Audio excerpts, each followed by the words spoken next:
에이프로젠, 이 회사를 두고 어떤 사람은 바이오 천재라고 하고 또 어떤 사람은 재무적인 함정이라고 말합니다. 오늘은 이 극과 극의 평가를 받는 한국의 바이오 기업 에이프로젠의 역설을 한번 파헤쳐 보겠습니다. 자, 그러니까 이 회사의 가장 핵심적인 미스터리가 바로 이겁니다. 어떻게 세상을 바꿀 만한 그런 엄청난 기술을 가진 회사가 동시에 재무적으로는 거의 생명 유지 장치에 의존하는 것처럼 보일 수가 있을까요? 이게 가능한 일일까요? 이 모순을 제대로 이해하려면 다른 무엇보다 먼저 아주 냉정한 숫자를 직접 들여다봐야 합니다. 자, 표를 한번 보시죠. 매출 거의 그대로죠? 그런데 그 바로 밑에 있는 영업이익을 한번 보세요. 매년 거의 1,000억 원에 가까운 돈을 말 그대로 그냥 태워버리고 있는 겁니다. 바로 여기서부터 모든 문제가 시작되는 거죠. 아니, 이렇게 엄청난 적자를 내고 있는데 도대체 왜 우리가 이 회사에 대해서 이야기를 하고 있는 걸까요? 그 답은요, 다른 경쟁사는 감히 넘볼 수 없는 아주 강력한 경제적 해자, 그러니까 기술력에 있습니다. 이 퍼퓨전 기술이라는 게요, 그냥 기존 기술을 조금 개선한 수준이 아니에요.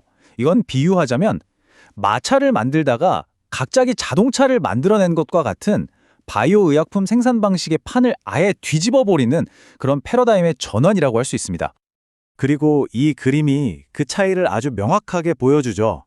대부분의 회사들이 양동이로 물을 퍼나르는 방식으로 약을 만들 때 에이프로젠은 그냥 수도꼭지를 틀면 약이 계속해서 나오는 그런 시스템을 만들어낸 겁니다.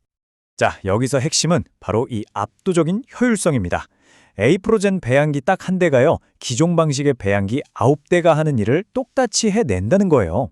생각해보세요. 공간도, 에너지도, 그리고 당연히 비용도 훨씬 적게 든다는 뜻이죠. 그리고 이 엄청난 효율성은 정말 믿기 힘든 수준의 원가 경쟁력으로 바로 이어집니다. 이게 어느 정도냐면요, 다른 회사가 100을 들여서 만들 약을 에이프로젠은 단 1.2만으로 만들 수 있다는 잠재력을 가졌다는 뜻이에요.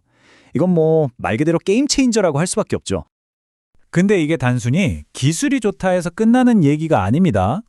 지금 전 세계적인 상황을 보세요. 미국 바이오 보안법 때문에 중국에 가던 일감이 한국으로 올 수 있고요. 곧 상업화될 신약들도 줄줄이 대기 중이죠.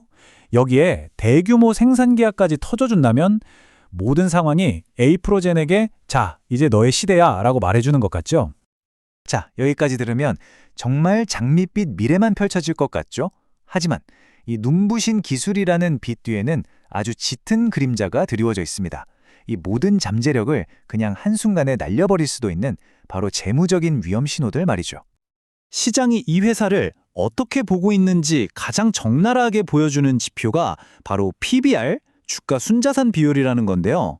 이걸 아주 쉽게 말하면 회사가 가진 재산에 비해 주가가 얼마나 되나를 보는 거예요. 그런데 에이프로젠의 PBR 수치는 시장이 뭔가 굉장히 불안해하고 있다는 걸 보여줍니다.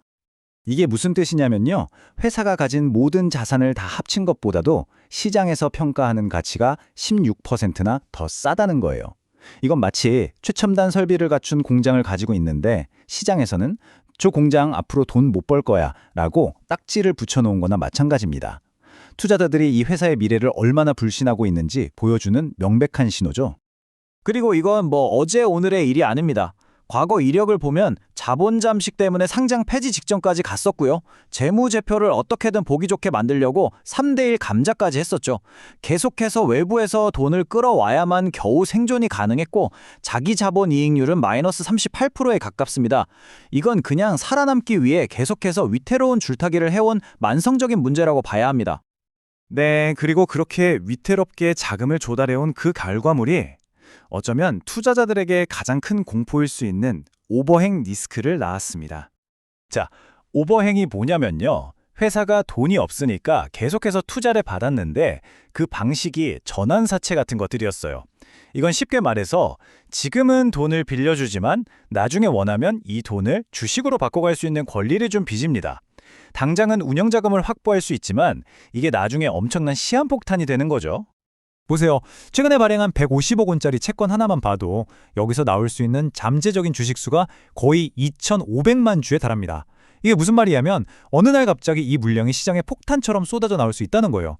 우리가 먹으려고 한 피자가 8조각이었는데 갑자기 16조각, 32조각으로 늘어난다고 생각해보세요. 내가 가진 한 조각의 가치는 어떻게 될까요? 당연히 뚝 떨어지겠죠? 한 분석 자료에서는 이 점을 아주 날카롭게 지적합니다. 투자를 망설이게 하는 가장 큰 이유는 가시적인 성과가 계속 늦어지고 그 와중에 생존을 위해 끊임없이 자금을 조달하면서 기존 주주들의 가치를 희석시키기 때문이다. 바로 이겁니다. 자, 그럼 이제 정리를 좀 해보죠. 이 서로 완전히 다른 두 얼굴, 이걸 대체 어떻게 봐야 할까요? 이건 위험천만한 도박일까요? 아니면 일생일대의 황금 같은 기회일까요? 결국 이겁니다. 한쪽에는 정말 누구도 따라올 수 없는 압도적인 기술력과 원가 경쟁력, 그리고 미국 바이오 보안법 같은 엄청난 기회가 있어요. 하지만 다른 한쪽에는 만성적인 적자 구조, 언제 터질지 모르는 오보행 북탄, 그리고 불안정한 재무의 역사가 떡하니 버티고 있는 거죠. 그래서 분석 결과를 보면 이런 평가가 나옵니다. 미래 성장 가능성은 75점, 아주 높다. 하지만 현재의 재무 리스크는 60점, 매우 위험하다.